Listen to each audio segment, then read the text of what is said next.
Meus amigos, tudo bom com vocês?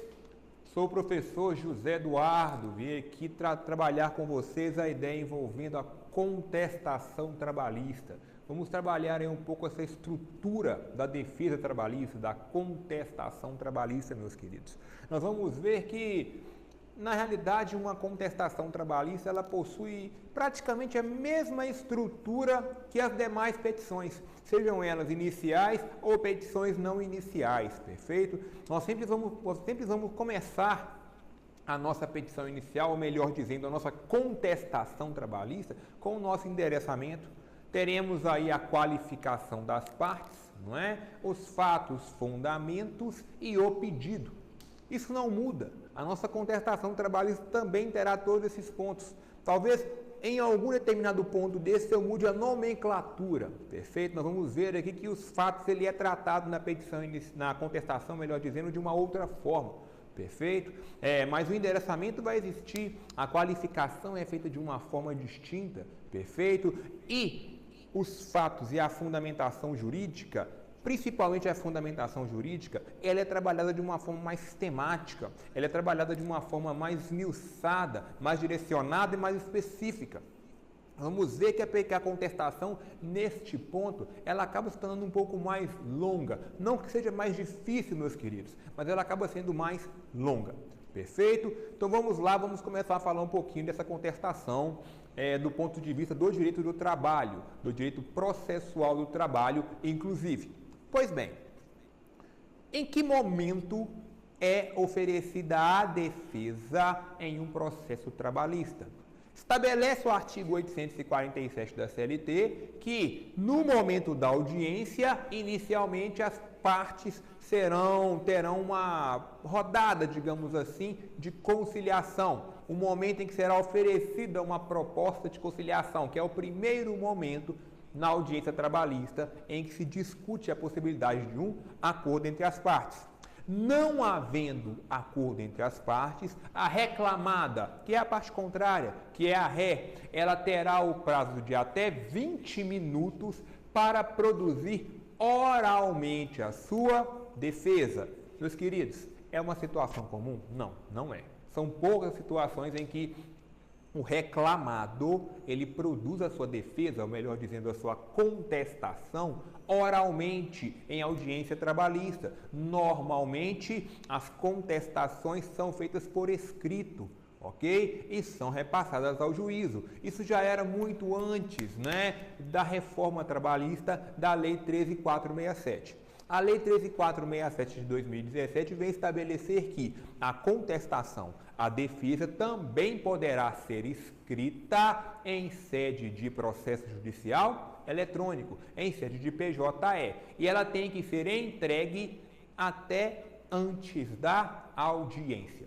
Perfeito? Então, momentos antes da audiência, estabelece pelo menos 30 minutos a 1 hora, tem que ser protocolada online, eletronicamente, a contestação, a defesa. Perfeito? Nosso foco aqui é, obviamente, a defesa por escrito, é a contestação escrita. E como devemos estruturar? Qual é a forma? Qual é a receita para a elaboração de uma contestação trabalhista? Meus caros, vamos ver que na prática, a CLT ela não traz uma forma da contestação, ela não traz a receita da sua contestação. Mas sabemos que, por força do artigo 769 da CLT, o direito processual civil será fonte subsidiária do direito processual do trabalho, naquilo que o processo do trabalho for omisso. Perfeito? E como o processo do trabalho foi omisso no que tange a estrutura da contestação trabalhista, nós vamos trabalhar então o que está estabelecido no CPC, a partir do artigo 335, perfeito? Então vamos trabalhar a estrutura que está ali, ok? Vamos focar a nossa contestação baseando-se no que está no CPC, perfeito? Com alguns detalhes próprios de uma reclamação trabalhista, mas focando a estrutura de uma reclamação e de uma contestação trabalhista, mas focando a estrutura da contestação do CPC. Pois bem, vamos lá. Como dito, primeiro tema, perfeito? O primeiro desafio que nós temos em uma petição de contestação é o endereçamento. Só que normalmente o endereçamento se torna fácil em uma petição que não é inicial. Por quê? Porque normalmente no seu tema já deve estar descrito que tal reclamação trabalhista ou tal petição inicial trabalhista, ela foi distribuída para uma determinada vara. Por exemplo, primeira vara de João Monlevade, para a segunda vara de Belo Horizonte, perfeito? Para a terceira vara do trabalho de São Paulo. Então ali já está estabelecido qual é o juízo competente. Fica mais simples para vocês, a não ser que vocês tenham que arguir a exceção de competência. Mas de qualquer forma, você tem que endereçar inicialmente para aquele juízo ao qual foi estabelecido ali a competência quando foi distribuída a petição inicial. Então fica muito mais simples. Vocês vão colocar excelentíssimo senhor doutor juiz do trabalho daquela vara em que foi estabelecido.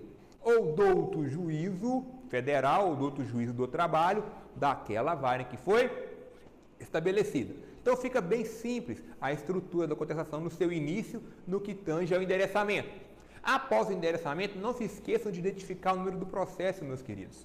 Após o endereçamento, identifique o número do processo. Na petição inicial não existe o número do processo ainda, ela não foi distribuída. Então não há que se colocar o número de processo logo abaixo do endereçamento. Perfeito? Mas na contestação já se estabelece o número de processo. Ok? Então façam o endereçamento e após o endereçamento solte uma linha, duas e coloquem ali o número do processo. Ainda que o número do processo não esteja descrito na sua peça, meus queridos. Coloquem lá processo, número, tracinho, autos, número X. Perfeito? Mas não deixe de identificar o número do processo, pois já existe uma relação jurídica processual, já existe um processo. Então não deixe de identificar. Além disso, nós temos aí a qualificação, logo após a identificação do número do processo. A qualificação, por não ser uma petição inicial, ela se torna mais simples, meus queridos. Ok? Eu não preciso mais qualificar tudo aquilo que o 319 me estabelece, porque já foi qualificado em sede de petição inicial. Ok? Basta que se coloque que o indivíduo já foi qualificado nos autos. Ok? Tanto reclamada quanto reclamante. Reclamada é aquela, ou reclamado, é aquele que você vai defender, é aquele que você vai representar em uma contestação. As partes mudam de figura. Então ali você coloca a reclamada em primeiro, perfeito? E não precisa identificar todos os pontos dela normalmente. Já coloca que ela já foi qualificada nos autos, assim como o reclamante também já foi qualificado nos autos. Perfeito? Neste ponto, a nossa qualificação ela fica muito mais sintética, muito menor. Perfeito? A qualificação é muito mais fácil de ser resolvida, muito mais fácil de ser elaborada. Perfeito? Vamos lá, continuando a respeito da contestação. Fizemos o endereçamento, colocamos o número do processo e já fizemos a qualificação. Logo após o que temos, os fatos. Faça uma síntese. Faça uma síntese do que foi estabelecido na inicial, do que foi estabelecido no processo até ali, meus queridos. Se houve uma antecipação de tutela, relate essa antecipação de tutela nos seus fatos. Vocês vão fazer uma síntese do que já foi ali estabelecido. Perfeito? Uma síntese do que já foi discutido no ponto de vista processual. Por exemplo, em petição inicial, o autor alega ter trabalhado sem carteira assinada, para tanto pleiteia uma retificação da sua carteira. Alega ter trabalhado em ambiente insalubre, nocivo à sua saúde, para tanto pleiteia o pagamento do adicional de salubridade e os demais reflexos por ser habitual. Verifiquem, aquilo que está estabelecido na petição inicial, vocês vão colocar de forma resumida e sintetizar o que está estabelecido na parte dos fatos, na chamada síntese da inicial ou síntese do processo até ali. Apesar de ser de forma sintética, apesar de ser uma forma resumida, é muito importante trabalhar bem a ideia da síntese dos fatos, perfeito? Em sede de contestação. Por quê? Porque tudo que foi ali tratado nos fatos já vai servir de base para você saber o que você vai ter que contestar.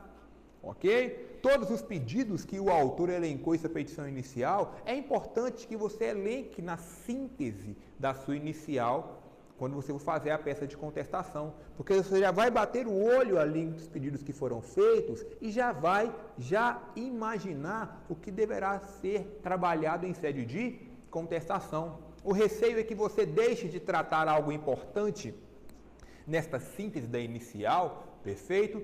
e esqueça de tratar no campo da contestação, perfeito?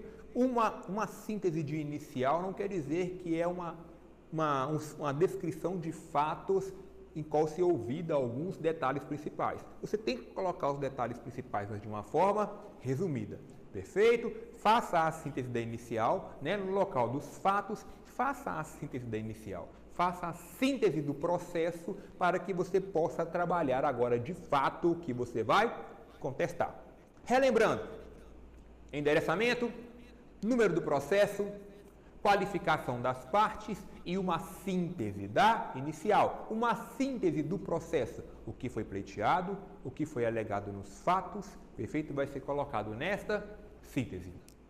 Pois bem, eliminada a questão da síntese estabelecida do processo, da síntese da inicial, nós passamos para a próxima parte. A próxima parte eu já vou trabalhar exatamente de forma, digamos, fundamentando aquilo que eu vou ter que trabalhar em contestação. Eu já vou fundamentar processualmente e em matéria de mérito a minha defesa, perfeito? Após a síntese da inicial.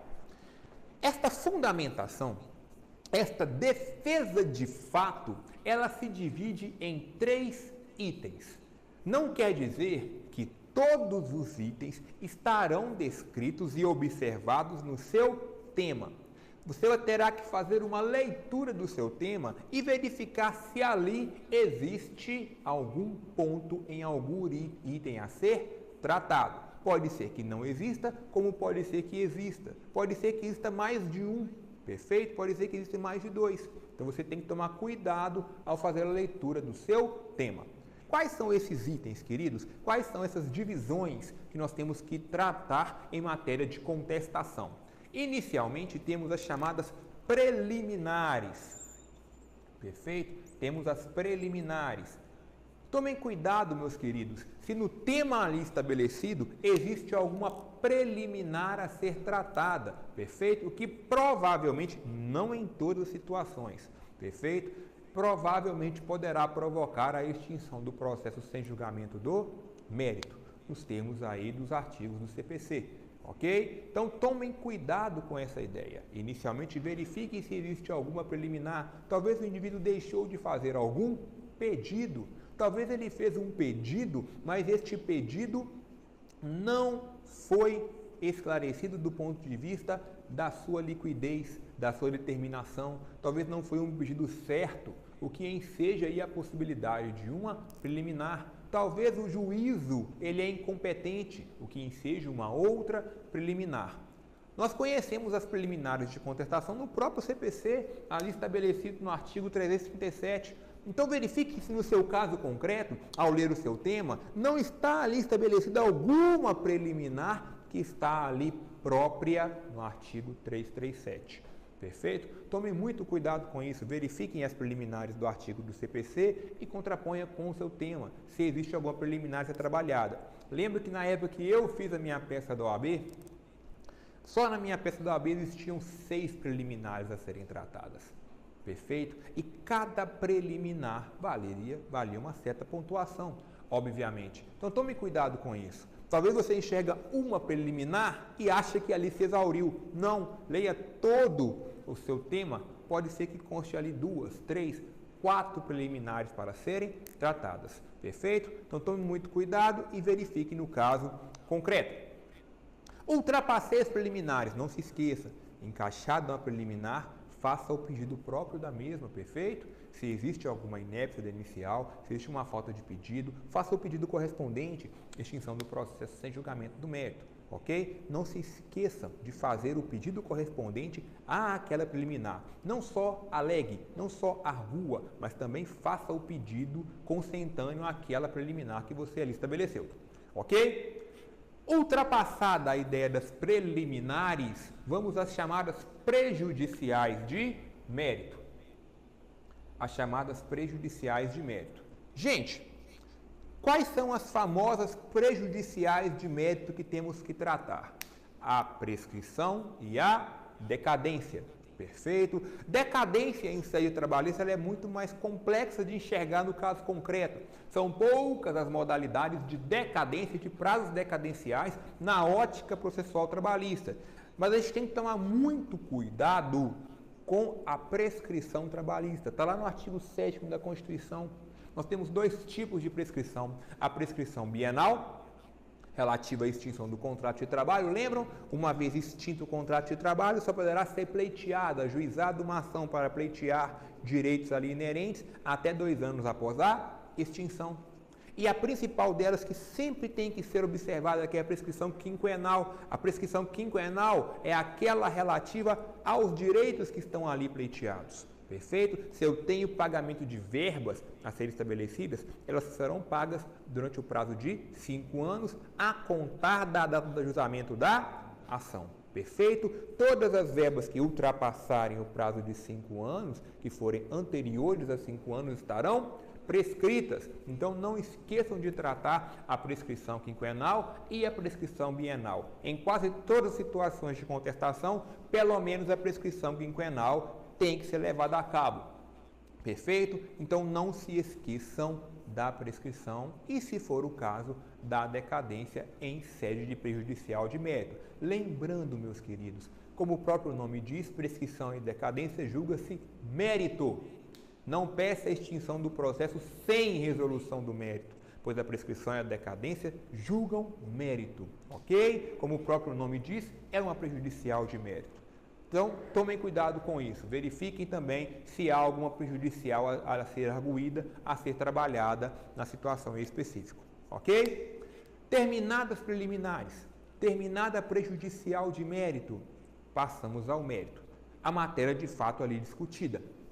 Perfeito? Verifique se o indivíduo ali possui direito ou não, conforme estabelecido no tema e conforme a documentação que lhe é ali oferecida para provar. Perfeito? Tomem cuidado com a seguinte situação. Poderá ocorrer situações em que você venha a realizar uma espécie de defesa de um tema por meio de uma preliminar. Perfeito? Não se dê por satisfeito defendendo aquele tema somente em sede de preliminar. Se verificar que há também a necessidade e possibilidade de defender aquele tema em sede de mérito, também o defenda. Um exemplo, eu estou pleiteando horas extras, que ultrapassarem a minha 8ª hora diária. Porém, nos pedidos eu não sou específico. O meu pedido não é certo, o meu pedido não é líquido. Na realidade, o tema traz para você que o indivíduo pleiteou horas extras, mas ele não tinha controle de jornada. Por exemplo, era um gerente e não tinha controle de jornada. Eu tenho 2 situações de defesa nesse caso concreto, meus queridos. Eu tenho uma preliminar, porque o pedido não foi certo, não foi líquido, não foi determinado. Perfeito? Mas eu ainda tenho a possibilidade de defesa das horas extras no mérito. Tomem cuidado com isso.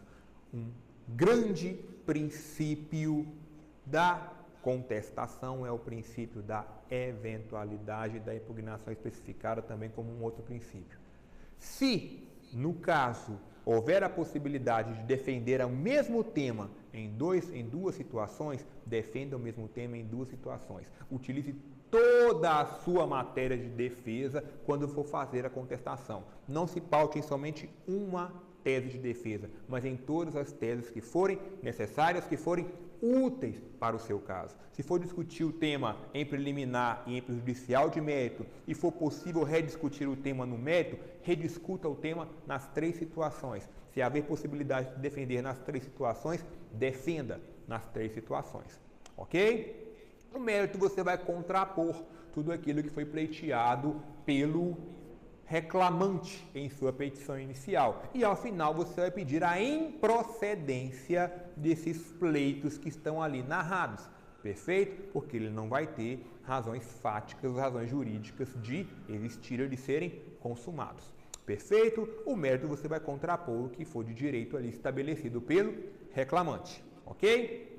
Fechada a matéria de prejudiciais, de preliminares prejudiciais e de mérito, você verificará na sua peça se existe algum pedido de reconvenção. Pode existir algum pedido contraposto na sua peça. Exemplo, pode ocorrer situações em que o reclamante pleiteia algumas coisas, mas ele oferece algum prejuízo à reclamada oriundo da relação de emprego. Ele quebra algo. ele deixa de fazer algo e ele oferece prejuízo à reclamada, prejuízo à empresa. Esse prejuízo poderá talvez ser quantificado, perfeito? E poderá ser pleiteado em juízo, perfeito? Essa questão para que o reclamante, o trabalhador, faça o ressarcimento daquele prejuízo que ele cometeu ali e ofendeu, prejudicou a reclamada. Perfeito? Então verifique se no caso concreto, logo após o mérito em si, se não há algo a ser pleiteado pela reclamada em sede de reconvenção. Obviamente, em sede de reconvenção, você irá fundamentar aquele pedido, irá, obviamente, pedir a procedência do seu pedido de reconvenção. Cuidado para poder fazer a mistura na hora dos pedidos. A improcedência dos pedidos da inicial e a procedência dos pedidos decorrentes da reconvenção. Ok?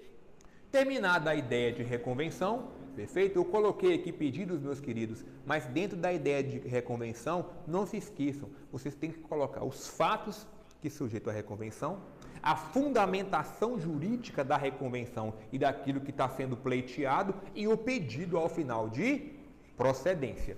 Perfeito? Coloque completo o seu pedido de reconvenção. Não trabalhe somente o pedido, mas coloque também os fatos e os fundamentos do pedido de reconvenção. Ok? Fechando essa ideia de reconvenção, você passa aos pedidos. Ok? Aos pedidos / requerimentos. Aos pedidos e aos requerimentos. Nos pedidos, você terá que reestruturar tudo aquilo que você colocou em matéria de defesa. Se você alegou alguma preliminar no início de sua contestação, relembre sua preliminar nos pedidos. Se você colocou alguma prejudicial de mérito, relembre. Não toda a estrutura da prejudicial, queridos, porque aqui você tratou e fundamentou prejudicial, perfeito? Aqui você vai fazer o pedido, perfeito? De extinção do processo, o pedido de julgamento por prescrição, julgando o mérito. Você vai elencar os pedidos aqui um a um. Não se esqueçam disso, meus queridos. Se vocês elencaram aqui a preliminar, também trabalhe o pedido da preliminar aqui, ainda que seja de forma repetitiva, mas coloque aqui de novo o pedido que foi elencado em sede de preliminar. Perfeito? Coloque os pedidos relativos às preliminares que você ali colocou, se existir alguma. Coloque o pedido relativo à prejudicial de mérito, se existiu alguma, e, ao final, peça a improcedência dos pedidos relativa à matéria de mérito que você elencou. Perfeito? A matéria de mérito é bem mais simples, não é? Nós pedimos a improcedência. Se tiver alguma matéria de pedido contraposto de reconvenção, peça a procedência. Estruture esta ordem também nos seus pedidos, conforme está estabelecido na estrutura da contestação. Ok? Não esqueçam de fazer requerimento de provas. Ok? Não esqueçam de fazer requerimento de provas. Não existe colocação de valor da causa em sede de contestação. Perfeito? Faça o requerimento de provas, verifique se há necessidade de pedido de justiça gratuita, ok? Conforme disposto no artigo 790, parágrafo 3º da CLT, se ali se encaixa a hipótese de justiça gratuita para aquele que você está defendendo, perfeito? E faça o fechamento, aquele famoso pede de deferimento, local, data e nome do advogado. Com isso, você estrutura a sua petição de contestação trabalhista de forma generalizada, de forma geral. Mas antes de começar, eu peço a cada um de vocês, antes de começar a escrever sua peça, leia com muita atenção o seu tema. Verifique o que está sendo discutido no seu tema. Marque aquilo que você entender que é importante a ser tratado na sua contestação. Pode ser que aquele tema que lhe foi trazido no CIP pode já existir ali o que foi pleiteado e antes do que foi pleiteado, a sua tese de defesa que você vai trabalhar na preliminar ou no mérito. Então marque, identifique tudo o que tem que ser tratado antes de escrever a sua peça. Vai ficar mais fácil e você vai estruturar de uma forma melhor a sua peça. Não leia, digamos, de qualquer forma, não leia rapidamente o seu tema e passe a escrever, porque pode ser que ao final você verifique que terminando os pedidos ou já na reconvenção, você enxergue uma preliminar. o que desestrutura toda a sua peça. Então leia com calma, leia com carinho o tema, marque tudo aquilo que achar interessante e elabore a sua peça com tranquilidade, com calma. Ok? Estaremos aqui à disposição na faculdade. Para qualquer dúvida, pode contar conosco, com todos os professores da FADIPA. Um abraço e boa sorte!